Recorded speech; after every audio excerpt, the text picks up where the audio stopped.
شروع اللہ کے نام سے جو بڑا مہربان نہایت رحم فرمانے والا ہے۔ السلام علیکم ورحمۃ اللہ وبرکاتہ۔ دوستو، آج کی اس ویڈیو میں ہم آپ کو روزے کی اہمیت کے بارے میں بتائیں گے۔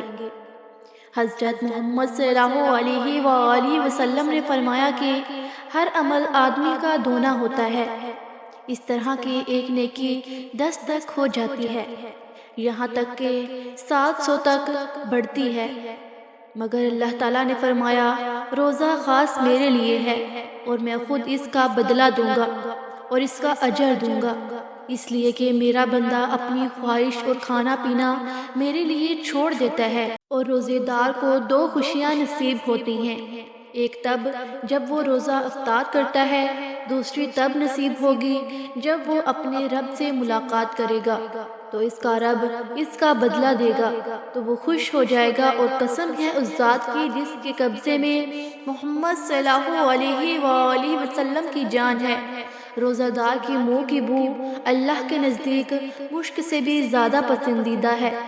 رسول اللہ صلی اللہ علیہ وآلہ وسلم نے فرمایا کہ جنت میں ایک دروازہ ہے جسے ریان یعنی سیراب کرنے والا کہتے ہیں۔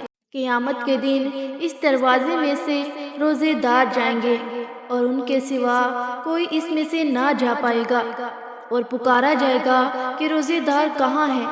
پھر وہ سب اس میں داخل ہو جائیں گے۔ دوستو، امید ہے کہ آپ کو ہماری ویڈیو اچھی لگی ہوگی۔ مزید اس طرح کی ویڈیوز دیکھنے کے لیے ہمارے چینل کو لائک کریں، سبسکرائب کریں، شیئر کریں اور ساتھ لگے بیل آئیکن کے بٹن کو پریس کریں تاکہ ہر نئی آنے والی ویڈیو آپ تک بآسانی پہنچ سکے۔